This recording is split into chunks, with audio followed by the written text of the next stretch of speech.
Assalomu alaykum, hurmatli talabalar. Bugungi biz linzaning fokus masofasini aniqlash laboratoriya qurilmasi bilan tanishamiz.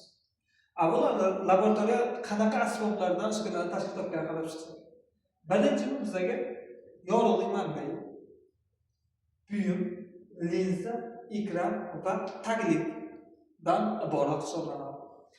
Birinchi bu yorug'lik manbai bilan tanishsak. Yorug'lik manbai 220 volt kuchlanishga ulasak bo'ladi. Mana olib ulasak bo'ladi. Mana uladik.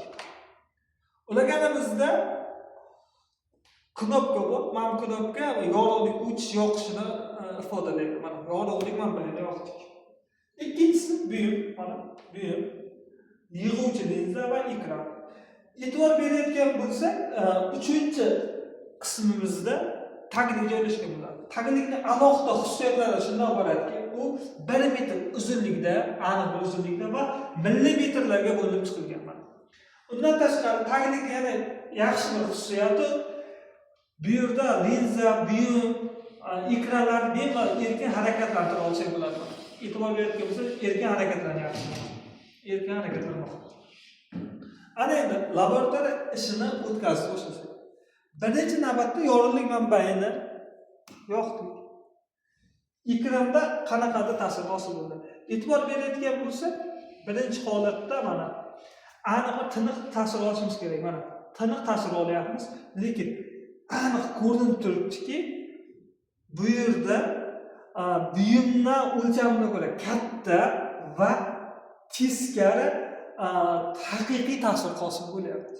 Bundan nima xulosa olsak bo'ladi? Bundan olayotgan xulosamiz buyum bilan tasvirda orasidagi linza joylashgan masofa 2f bilan f oralig'ida deb tasavvur qilsak bo'ladi.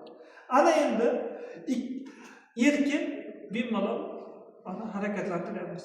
E'tibor berayotgan bo'lsak, xira ta'sir hosil bo'lyapti. Bu yerda bir aniq bir ta'sir ola olmayapmiz. Buni aniqlashtirib boramiz. Qarasak, xuddi buyumning tasviri, haqiqiy tasvir muhimi va teskari ta'sir hosil bo'lyapti. Bundan qanday xulosa olsak bo'ladi? Bundan olayotgan xulosamiz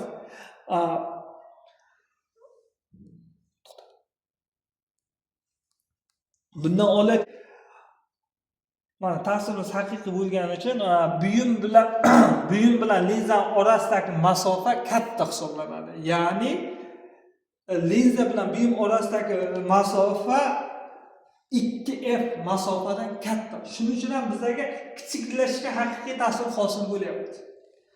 Demak, laboratoriya ishini o'tkazishni boshladi. Birinchi bu fokus masofani aniqlash uchun bizga albatta nimalar kerak bo'ladi? Buyumdan linzagacha bo'lgan masofa, linzadan ekrangacha bo'lgan masofa kerak bo'ladi. Ularni o'lchab olsak bo'ladi. Mana e'tibor berayotgan bo'lsak, bu 50 da turibdi. Ya'ni buyumimiz. Linzamiz esa 18 da turibdi. 50 dan 18 ni ayirib 32. Demak, buyumdan linzagacha bo'lgan masofa 32 sm. Undan keyingisi ikkinchi kattaligimiz albatta biz kitoblarda bilamiz, B kattalik. Ya'ni linzadan ekrangacha bo'lgan masofani o'lchasak bo'ladi, aniqlasak bo'ladi. E'tiborlisi 18 ga turibdi. Bunisi esa ekranimizda 3 ga turib, 2 ga turibdi ekan. 18 dan 2 ni ayirib bizga 16. Demak, linzadan ekrangacha bo'lgan masofa 16 sm ekan.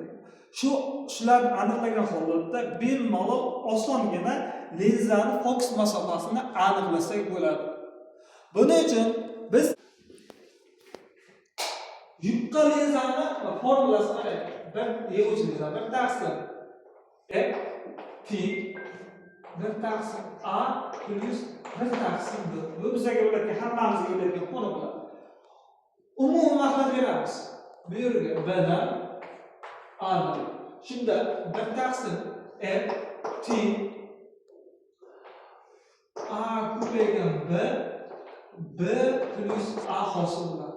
Endi shu yerdan F topsa A ko'paygan B taqsim A plus B formaga kelib chiqadi. Demak, linza fokus masofasini aniqlash, yig'uvchi linza fokus masofasini aniqlash uchun buyumdan linzagacha, linzadan tasvirgacha bo'lgan masofani bilsak bo'ldi. Mana bu xuddi shu narsalarni jadvalga joylashtirib chiqamiz. Bu yerda har biri santimetrga, misol uchun mana bu A'miz bo'yi 32 santimetr chiqdi. B'miz 16 santimetr chiqdi. Buni hisob kitobda biz F topamiz. Albatta laboratoriya bir marta bajarilmaydi, ko'p marta bajariladi. Shu ko'p marta bajarilganimizdan keyin 2-3 ta qiymat bo'lgandan keyin F o'rtacha va undan keyin nisbiy xatolikni bemalol topib olsak bo'ladi. E'tiboringizni rahmat.